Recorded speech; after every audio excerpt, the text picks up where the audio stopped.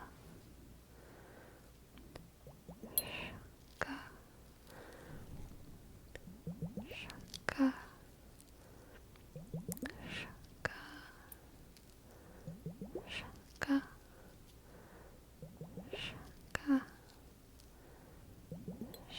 shaka, shaka. Whisper, whisper, whisper, whisper, whisper. Whisper, whisper, whisper, whisper. Whisper, whisper, whisper, whisper, whisper.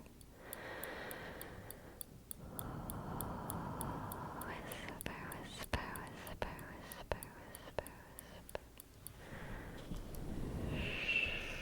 For 6, we have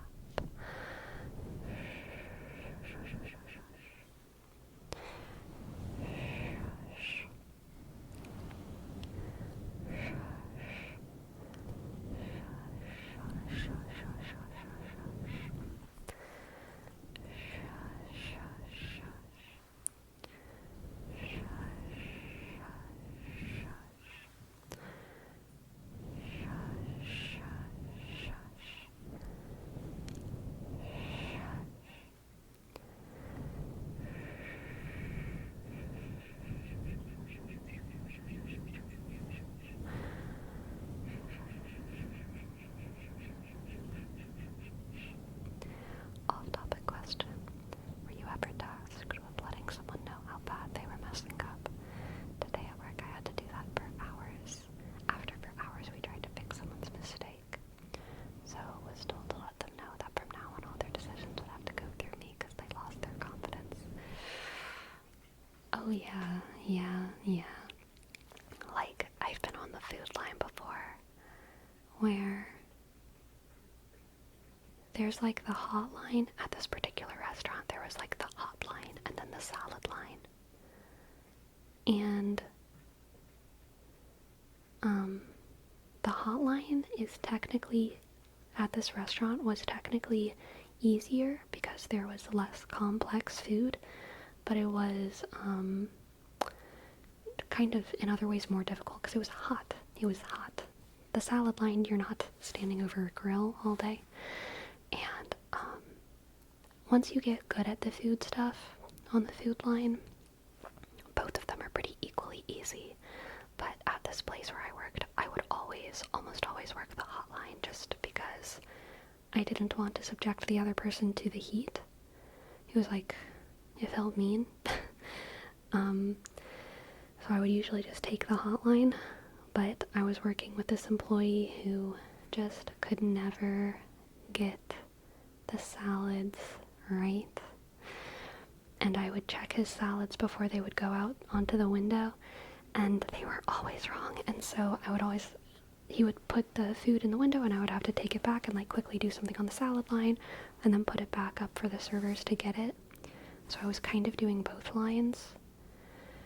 And it just went on and on and on and on until eventually I was just like, hey, Fred. His name's not Fred. I'm just saying Fred. How about you work the hot line? I'll do the salad line. And it's normal to switch salad and hot line for most people, but I had a reputation of never asking to switch because I wanted to not subject the people to that. And so, like, it was very obvious that I was just doing it because they were messing it up. And I felt very guilty, and I could see the look of dejection on their face. They were like, oh. But I was technically, like, their superior at that point, so they did it. But, man, I felt bad. I did feel bad. What did Fred say? I don't think words were really exchanged. I think they just, like, moved over, but I could tell they were hurt by it. I felt the vibe, exactly.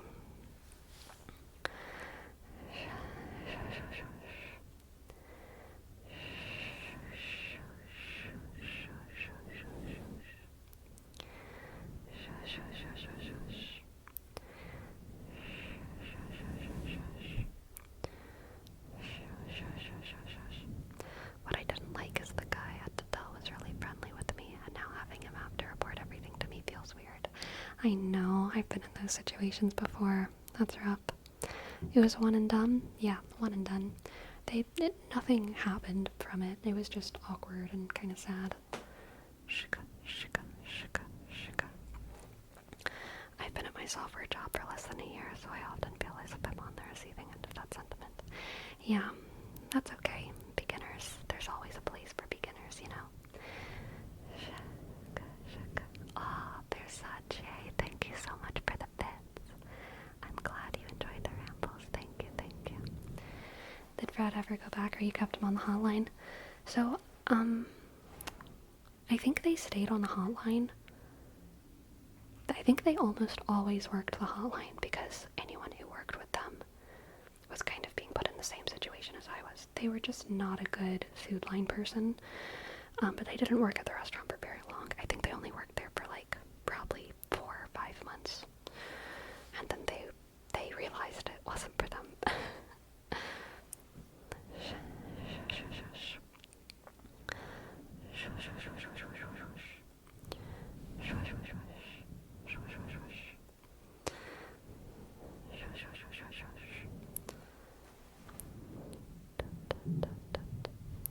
Experience under the belt. Exactly. How does one mess up the salad line? They put the wrong things on the salad, or they put them on the salad in the wrong way. Like, the salads where I worked were pretty complicated, so it was like, they would mix up, we had like a lot of different salads, and they just wouldn't memorize it correctly, and they would like put the wrong things on the things. Whereas the hotline, most of the hotline foods had like a maximum of like 5 components, whereas the salads were like up to like 12, 13 components sometimes. Was this the zesty depressy salads? It was. Needed salad flashcards. So I mean, that's the thing, is that above the salad line there are papers that have all of the different foods and everything that goes on them. But when the tickets are coming so fast, people just get discombobulated, and so even though the paper's right there in front of them with all of the components, they are working too fast and they mix things up, they mess orders up, and they mess up.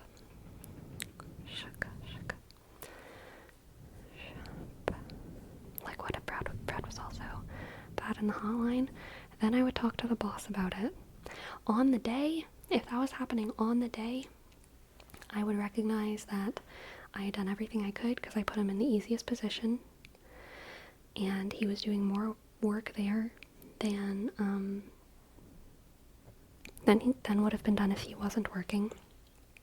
And so if he was still bad on the hotline, I would have just fixed whatever mistakes kept being made, but keep working, and then at the end of the day, talk to the boss and be like, Fred is not performing well.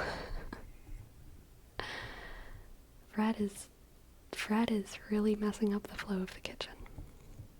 I wouldn't do that at any job. Some bosses are different from other bosses, but like, he was a new employee, so they were still kind of in this time period of like, how are they doing? Blah, blah, blah, blah, blah. And also,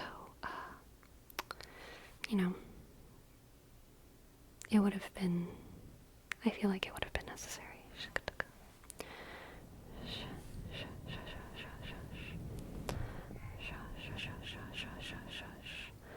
Once I was given someone like that, and when I reported to my boss, it turns out he was a nepo baby, so I couldn't do anything about it.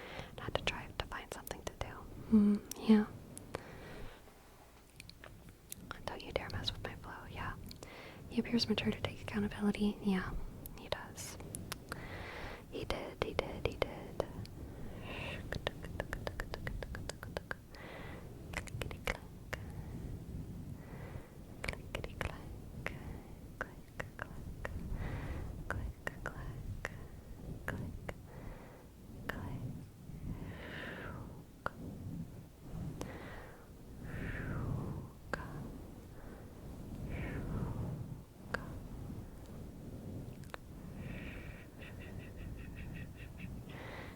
incense? I do. I love incense. And I can light incense here, and I really like lighting incense. The place that I lived before this was so small that I couldn't light incense because it irritated my cat too much. But here I do have some more windows and a little bit more space, so I can light incense without fear of harming my cat, which I am happy about. What scent do you prefer? I don't even think I have a favorite. I love almost every incense. That's not true. The other day I smelled incense that I thought smelled so bad. But, that was an exception. That was an exception. Most incense, I really like the smell of, but I don't even have flavors memorized. Versace, thank you for the bits. Gonna catch some C's. Good night. Thank you for stopping by. Clickety clack. I like the softer ones. Low tier qualities then. Honestly, the ones that I smelled that smelled bad, I think they were like high quality.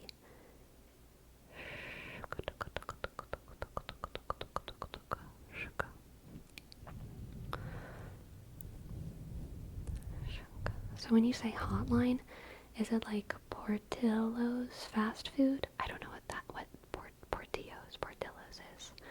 Or a restaurant chain. It wasn't a chain, it was like a mom and pop like restaurant. Like it was just like a restaurant, but it was, the hotline usually refers to like, the part of the food line that is dealing with like grills and burners and ovens and pans and all of the hot stuff, you know.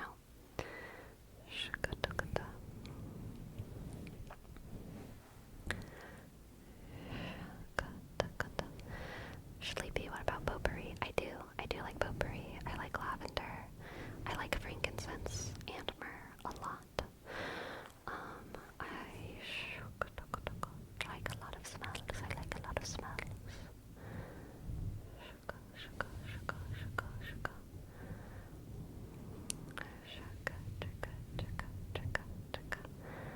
Palo Santo is always good. I like jamba as well. Nice. I like sage a lot as well. Myrrh is so good. Myrrh is good.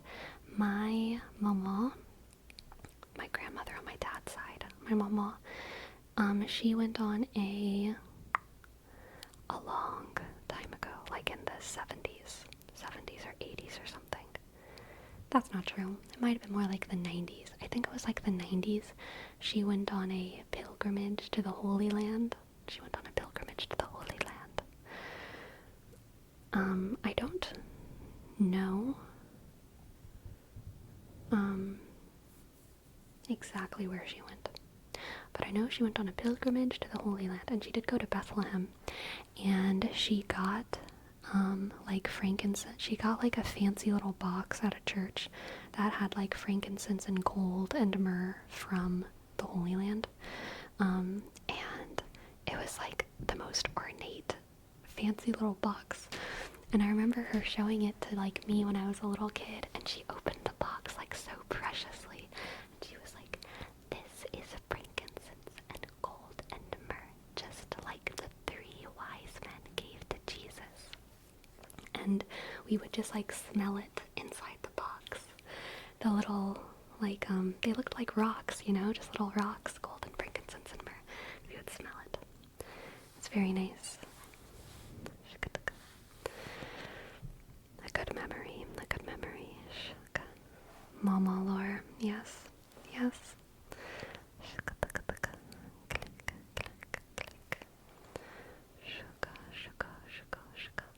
Ruinosk. Hello.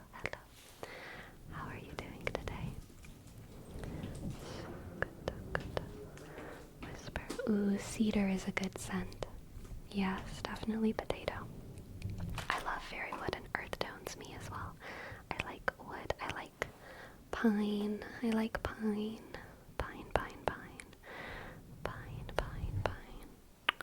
Hi, girl.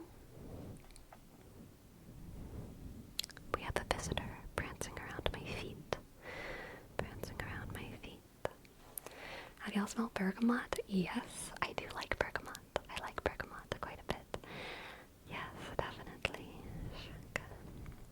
Doing well-ish. Accidentally took a late nap and now awake. Oh, I'm sorry.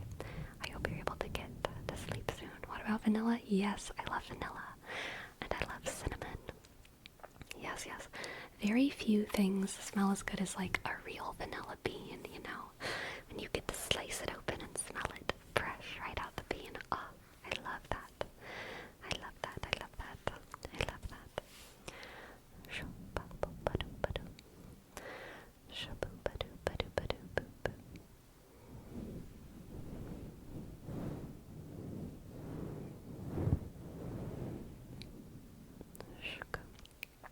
I like sandalwood.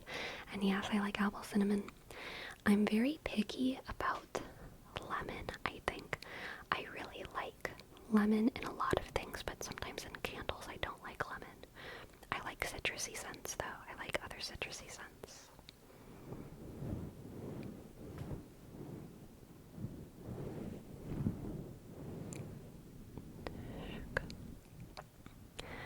I'm also picky about coconut. I like the smell of the actual coconut, but coconut in candles is hit or miss. Grandma showing you some fabulous treasures. She has a very universal experience. Yes, I think so too. My grandma loves to show me all her cool trinkets and tell me stories. Ah, I love that. I love grandmas. I love grandmas. Shout out to every grandma. If there's any grandma watching this stream, I love you. And you're doing great. You're doing great. Okay. I remember growing up that we would always have something with a scent in the living room. Either potpourri or incense, or some things with stick that I don't remember how it's called, and those smells always bring memories. Absolutely, absolutely. Thank you for your bits, Elma. Thank you. Thank you, thank you, thank you, thank you, thank you. Thank you. Being officially 12:30 a.m., I finished my investigation readings for the day. Or I just started the ones for the day. This investigation never ends. Always more questions to answer. Always more questions to answer. Whisper, whisper, whisper, whisper, whisper, whisper, whisper, whisper, whisper. My cat is just like laying at my feet right now in a little cat loaf. She's a little cat loaf. Right at my feet.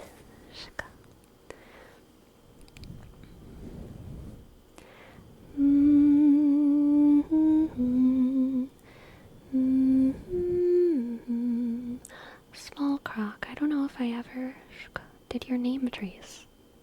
I don't know, so I'm gonna do it. S M click click O sk double L sh underscore C R sh O C sh. I'm so sorry I forgot your name, Trace Small Croc. I hope that it still sated your name, Trace Skutaka Itch. Scratch, scratch, scratch, scratch, scratch, scratch, scratch, scratch, scratch, scratch, scratch, scratch, scratch, scratch, scratch, scratch, scratch, scratch, scratch, scratch. You're very welcome. Scratch, scratch.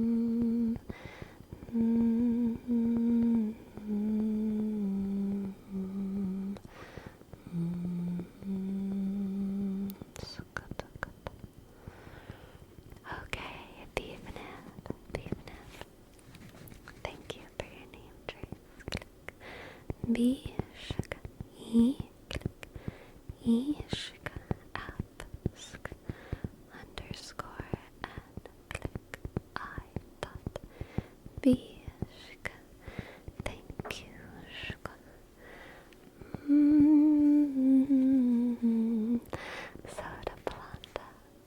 soda planta, here's your word, soda planta. I have not tried Frostpunk yet. Perhaps in the next coming days I will. Soda planta. Soda planta. Soda planta. Soda planta. Soda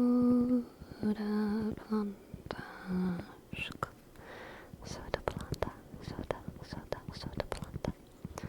Soda planta. Soda planta. Hopefully the strength keeps coming back. Yes, yes indeed. Yes indeed. Yes indeed. Soda planta. Soda planta. I'm really hoping that the mobility comes back because that's the thing that has really almost not improved at all. Strength has improved considerably. Mobility has improved almost not at all. So I'm really hoping that I see improvement in that area. Have you tried stretching? Yeah, and I can't. So yeah.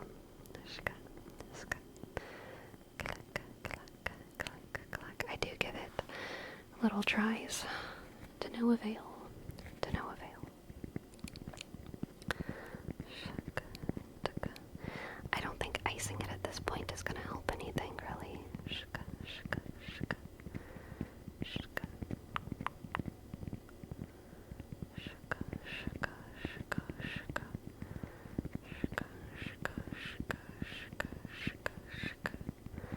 Want to do some tests to see if you have neck hypermobility? Sure. What does that mean?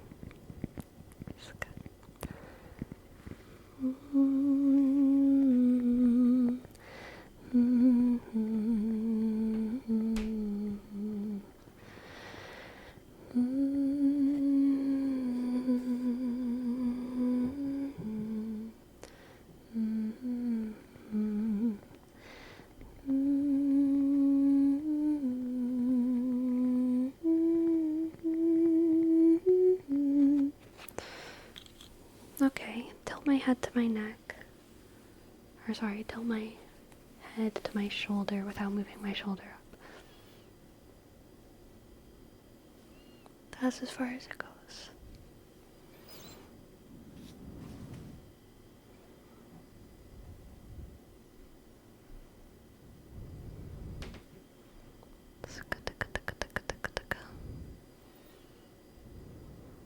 Interesting.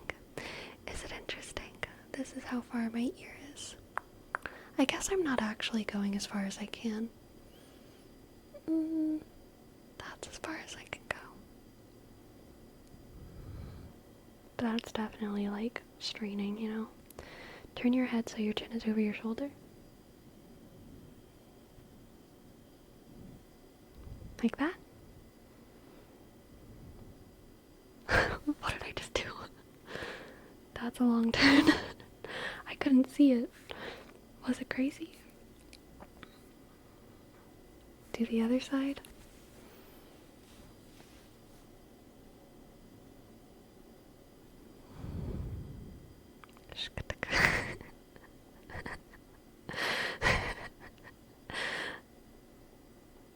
Owl activities, yes.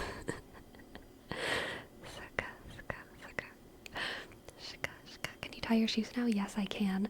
I do have to situate my body in specific ways. You know, like I can't just bend down and tie my shoes. I kind of have to sit down and make sure my feet are close, but yes, I can. Yes, I can.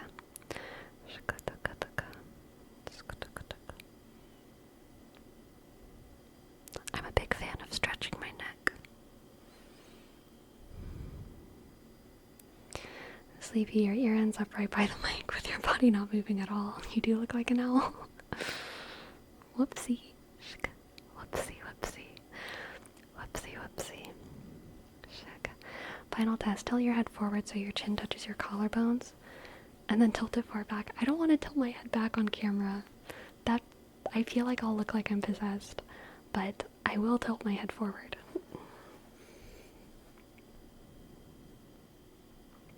I can pretty much touch my, like...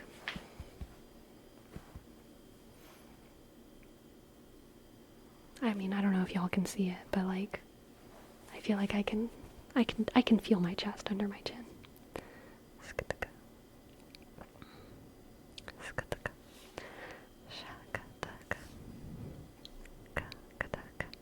Yes, I will do my possession exercises in private. Thank you very much. Thank you very much. Thank you very much. Someone here is an owl. Who? We don't. That's a good one. Potato. Hoo hoo hoo hoo. Hoo hoo hoo hoo hoo hoo hoo hoo. Yeah, what does hypermobility mean? Like, I mean, I know what it means, but like, what does it mean? Like, I know what it means, but like, can I do anything with that?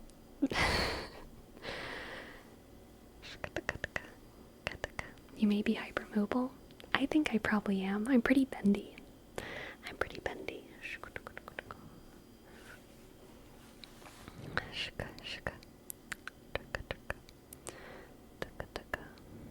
Do you ever get tight muscles? I get sore muscles, but tight? I never know exactly what people mean by that. I do get sore, but like, tight? I don't know. Shaka. Hypermobile or possessed. Oh no. Do you ever cramp in the middle of the night? No. I do not. You gotta stay hydrated, Dolly. You gotta stay hydrated. Drink water. That'll stop that from happening.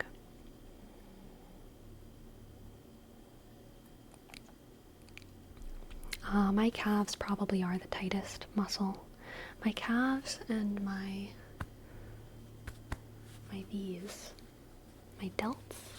My delts have a lot of tension, for sure.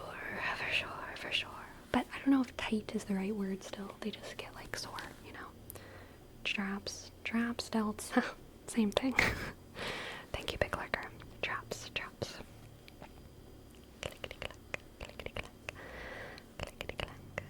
Molakaya. Thank you for your 8 months. 8 months, Molakaya. Thank you so very much. I really appreciate it. Molakaya. Click. Osk. L-O-shk. K-sk. A. Click. I-dot-A. Click. 2. Thank you, Molakaya. I feel like I need a massage or something. Yes. No one ever goes hard enough, okay? Everyone touches my back whenever I'm getting a massage from one of my friends or whatever, and they don't go hard enough. I need someone to like dig their thumbs into my traps and just hold it. That's what I need. I just need like extended, direct pressure to get this out. But no one ever does it. Girl, I got a sport for you. Yeah. Hypermobility can be a sign that you have Ehlers-Danlos. I don't think I do, which is an illness that affects the connective tissues. It can lead to complications, mainly with blood vessels, so you probably can't do anything useful with it. I'm pretty sure I don't have Ehlers-Danlos, because I think my parents were worried about that when I was a kid, and they decided that I didn't. So that means that I don't. I can't remember how they decided, but I'm pretty sure I don't, because that's already been X'd off of the list of reasons that they could blame on my deviant behavior. Knuckles would be really good for that. Thumbs hurt? Yeah. I need someone to just punch me in the back really hard with their knuckles. With brass knuckles.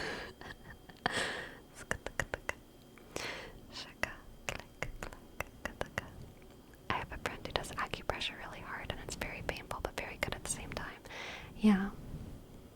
I need that friend. I need an acupressure friend. Have you ever had someone walk on your back?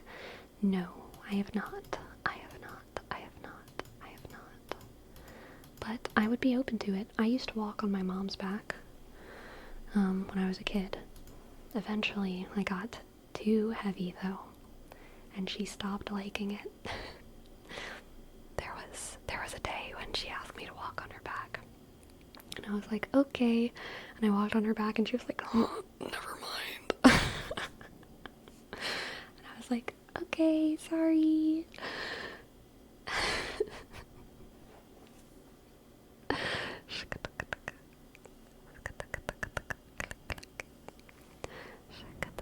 Alright, KFC Serbia. Laku noć? Is it noć or nok? Nok? Laku nok? Laku nok? Laku noć? Laku nok? Laku noć?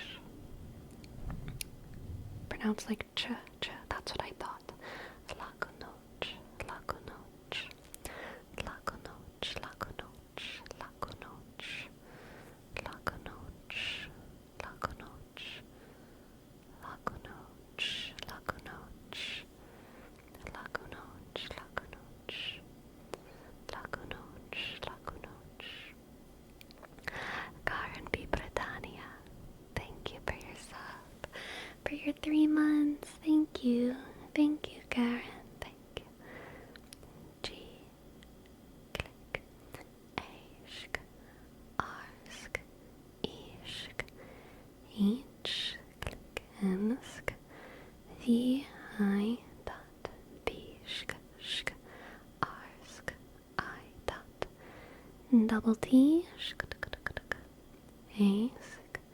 N. Click. I. Dot. Ask. Thank you, Karen. Thank you, Karen. Thank you, Karen. Thank you, thank you, thank you. Laku noć. Laku noć. Laku noć. Laku noć. Laku noć. Laku noć. Laku noć. Laku noć. Riku, thank you for your bits. Riku, Riku, Riku, Riku, Riku, Riku. Thank you, thank you, thank you.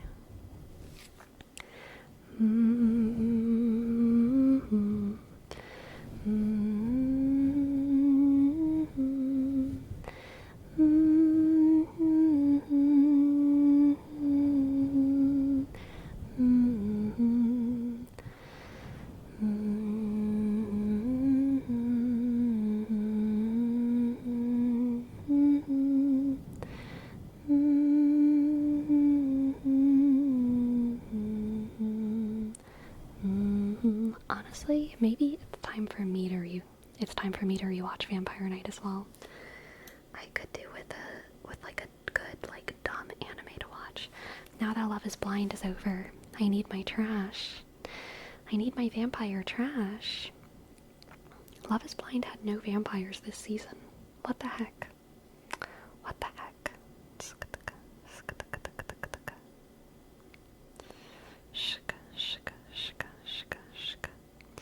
Will there be a new season? I don't think so. I don't think so.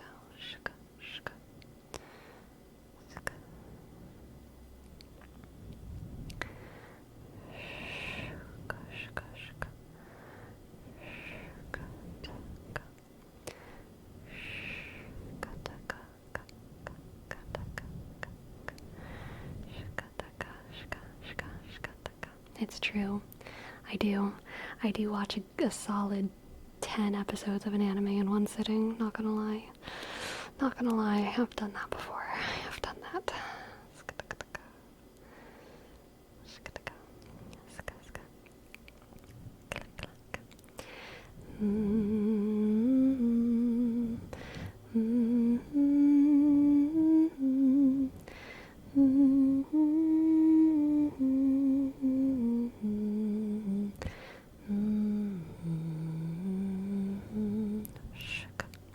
Have you ever watched F-Boy Island? No, I have not.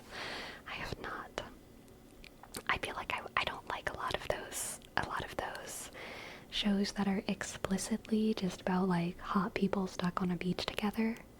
I like that Love is Blind at least has like the veneer of being about true love, you know? True love, real relationships, real people going through real feelings. The shows that are just like hot people on a beach, I can't get with it. I can't get with it. I can't do it.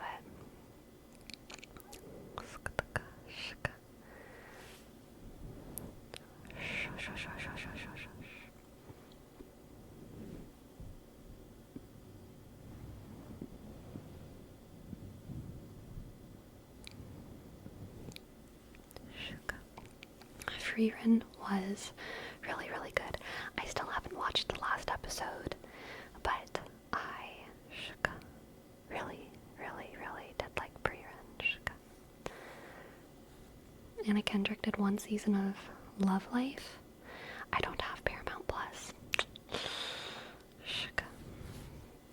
What about people? Hot people on a beach trying to survive? I don't know. Maybe Lost? Are you talking about the hit show Lost? Where do you usually watch your shows? TV on the couch? I don't have a TV or a couch, but computer, chair, and bed laptop. Computer, chair, bed, laptop. Those are my two.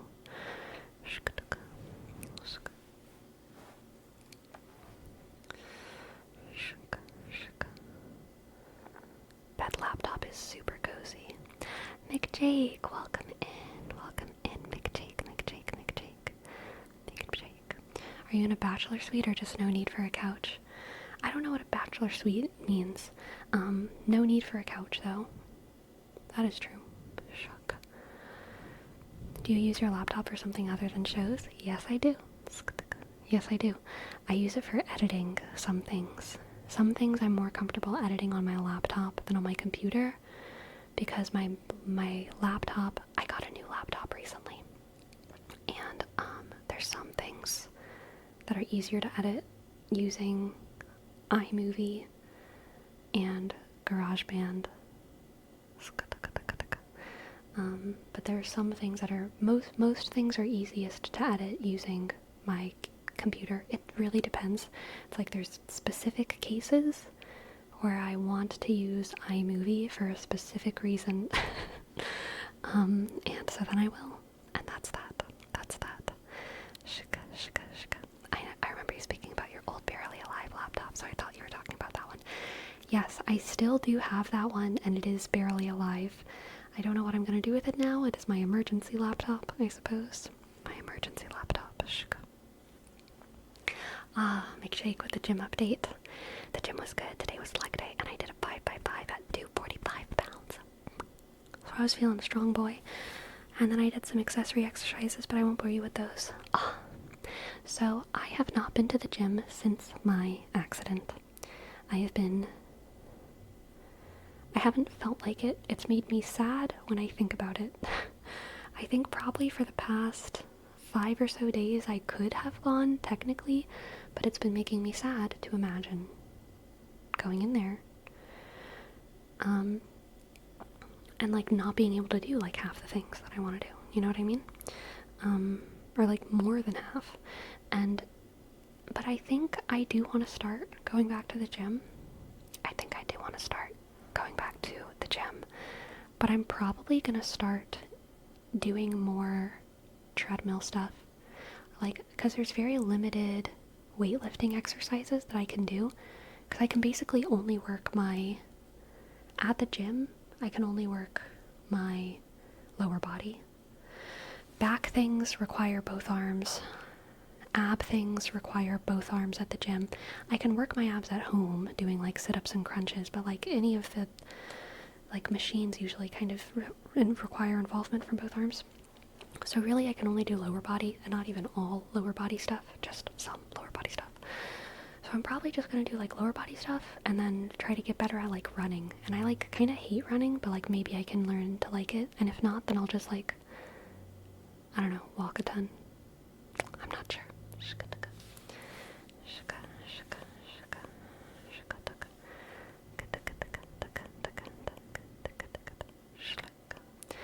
How's your balance? My balance is fine. My balance is pretty fine. I haven't done anything like that would make me unbalanced, but generally it's fine. Generally it's fine. And it's very like, it's very unpredictable what will hurt. Like, I know some things that hurt. Like, I know if I just like reach my arm forward, I mean, I can't. This hurts. Like, I can bend like this much, but I can't extend any more than that. But then there's like very random things that hurt. Like, I was brushing my teeth today, and like this side of my mouth, this and this and this and this, I could brush, but then like because of the specific wrist movement for getting these back teeth, major pain all of a sudden. So I was like, oh, nope, switching hands. Then I brushed my teeth with my other one. So it's like very hard to predict sometimes, like what will randomly hurt. And so because of that, I feel like I'm pretty careful with things that I'm not like 100% sure won't hurt. And that also makes me feel like I want to be cautious at the gym. I don't want to put myself in a situation where I'm like doing something that's gonna randomly hurt. Sleepy, are you going to go to physical therapy? Not unless I have to. Which hopefully I don't. Hopefully I don't.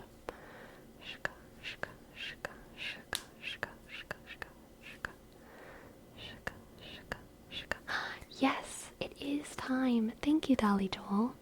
What shall we name tonight's stream, my friend? What have we talked about? What have we talked about? What have we talked about? We did do a lot of tarot.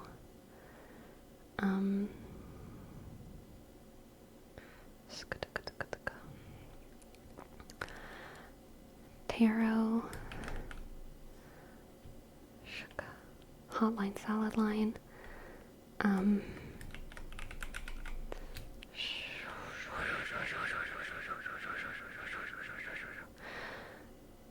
Face expressions. Faces we make.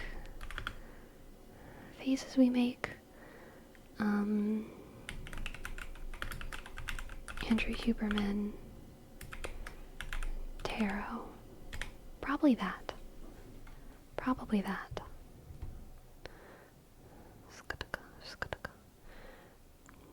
Or maybe we replace tarot with squishy Fua bunny. There we go. Something like that. Clickety clack. Clickety clack. Clickety clack. Shuka. What was Fua? Fua. Pua. Pua, pua, pua. Shkatuk. Awful men and fua fua. True. It means bunny. It means jiggly. Jiggly. Jiggly, jiggly, jiggly, jiggly, jiggly, jiggly, jiggly, jiggly, jiggly, jiggly, jiggly. Alright.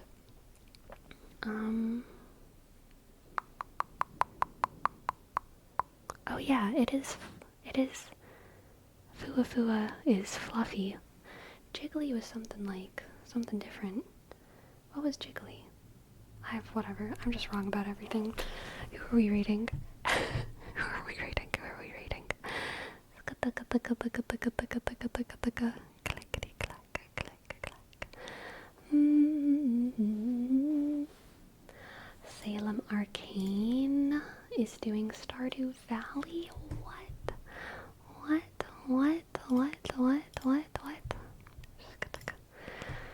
Sleepy being wrong about things was a big thing. That's true. Sleepy confidently lying.